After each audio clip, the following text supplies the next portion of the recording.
Well, this is Reverend Gerd Ponte from Johannesburg, South Africa. The topic of my talk today is Give Peace a Chance. You've just heard a few tunes of that song.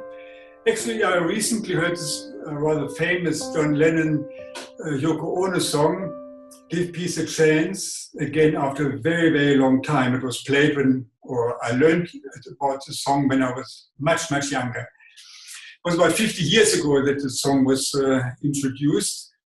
Actually, the song by John Lennon was released in 1969 in protest against the war in Vietnam. And this song became an anthem of the anti-war movement. And in 1969, there was a march with 500,000 people who marched in Washington, D.C., in a peace march where they sang that song. And I just tried to imagine what it must have been like to be together with 500,000 people and that song is being sung, and it must have been absolutely fantastic. All John Lennon wanted was for his song to be a strong message for the whole world, to be peaceful, and for people to try giving peace a chance, instead of having war to solve our conflicts. The song simply makes a statement that the escalation of the war, in this case in Vietnam, is a result of people not giving peace a chance. The continual refrain of all we are saying is give peace a chance reminds the listener that peace is something that can be achieved if individuals show the commitment to embrace it. The song is a telling statement that no matter how difficult and complex the situation might appear, if individuals give peace a chance, the conflict can be resolved. Now, it may appear ironic that John Lennon had been assassinated in 1980. Despite all his work he has done for peace and helping to build a peaceful society. Now, does it mean it's useless to campaign for peace? Do we say, I can't change the world? Or that's just the way it is? Nothing can be done about it? But that sounds to me like victim consciousness, doesn't it? And quite a few peacemakers have been killed or assassinated, for instance, Mahatma Gandhi or Martin Luther King Jr. But then so have dictators been killed or assassinated, for instance, Gaddafi and Mussolini. But that doesn't mean we should stop focusing on peace, rather choose to give peace a chance. And here's a quote by Ernest Holmes, the founder of the science of mind, philosophy, and teaching. He said, peace comes from the absence of fear, from a consciousness of trust, from a deep underlying faith in the absolute goodness and mercy, the final integrity of the universe in which we live, and of every cause to which we give our thought, our time, and our attention. If we would have peace outwardly, we must first realize peace inwardly. Let me just repeat that last sentence. If we would have peace outwardly, we must first realize peace inwardly.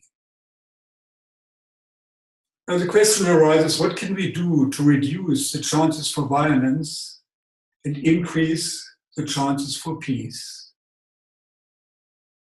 Martin Luther King Jr. said, peace is not merely a distant goal we seek, but a means by which we arrive at that goal. And Jiddu Krishnamurti, one of my most favorite philosophers, said, the way of peace is simple. It is a way of truth and love. It starts with the individual person. Where the individuals accept their responsibility for war and violence, there peace finds a foothold. Let me just repeat that. Where the individuals accept their responsibility for war and violence, there peace finds a foothold. To go far, one must begin near, and the first actions are within. The sources of peace are not outside us. and the heart of oneself is in one's own keeping. To have peace, we must be peaceful. To put an end to violence, each one must voluntarily free him or herself from the causes of violence. Vigilantly, one must put oneself to the task of self-transformation. Our minds and heart must be simple, creatively empty, and watchful. Then only can love come into being. Love alone can bring peace to the world. Love alone can bring peace to the world. And then only the world will know the bliss of the real, the way of peace.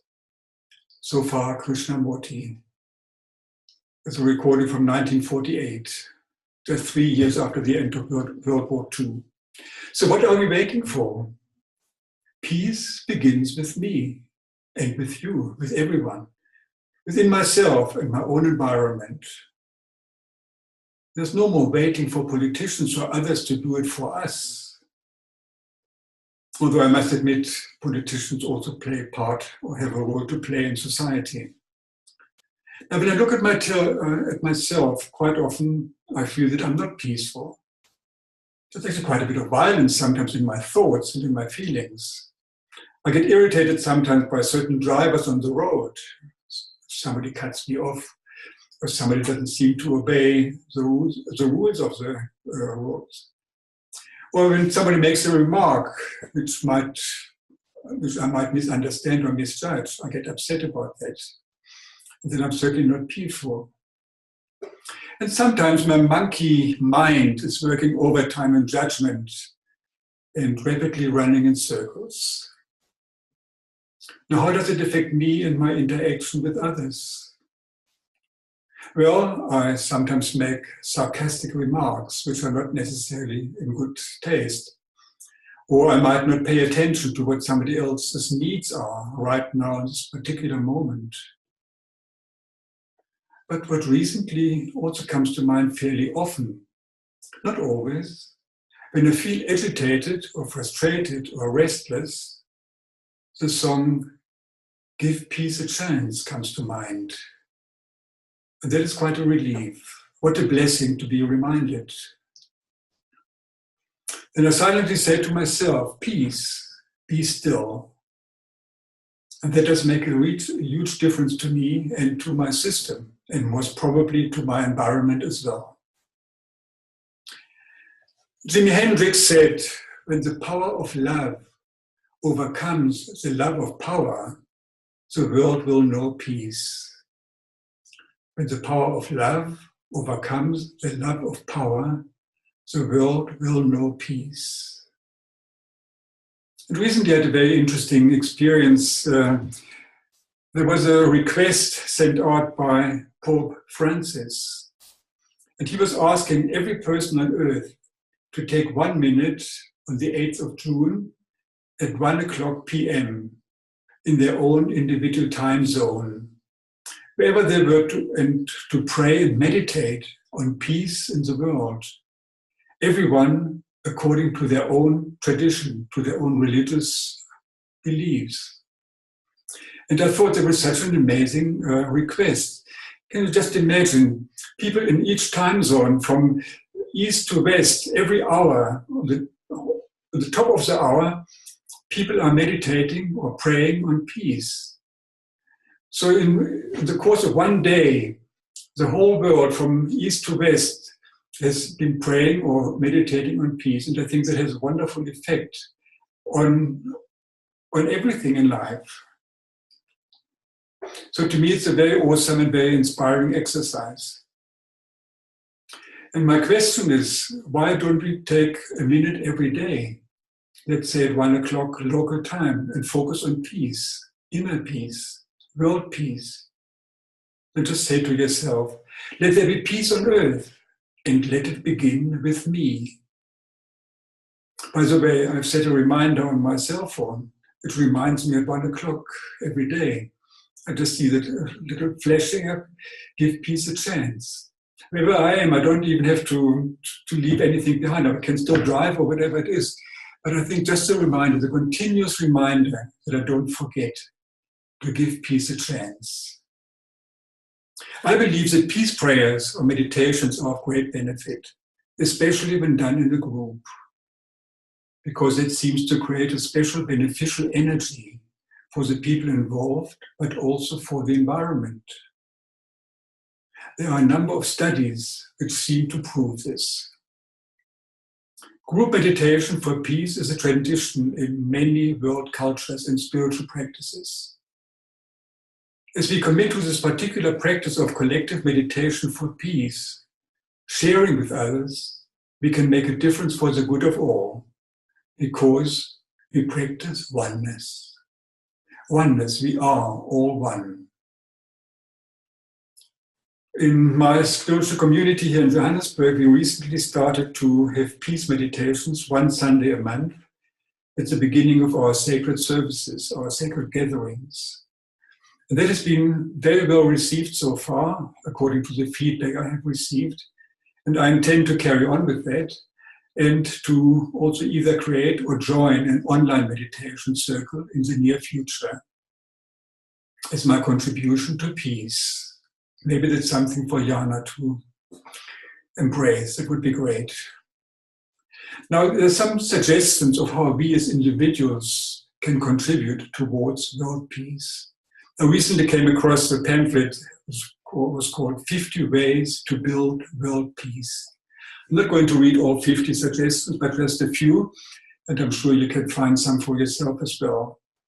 The first one said, take your share of responsibility for the world, for the environment, by knowing that everything is connected. Nobody is an island. And don't just talk, act. Stand up against bullying. Help those in need. Share what you have. Cultivate inner peace. Meditate. Consider others. Avoid prejudice. Now in completing this talk, I would like to give an affirmation. Let there be peace on earth, and let it begin with me. Let there be peace on earth, and let it begin with me. Remember that we are all in this together, the thing called life. All we are saying is give peace a chance. Thank you very much, and many blessings. Lots of love. You are the face of God. I hold you in my heart. You are a part of me. You are the face of God.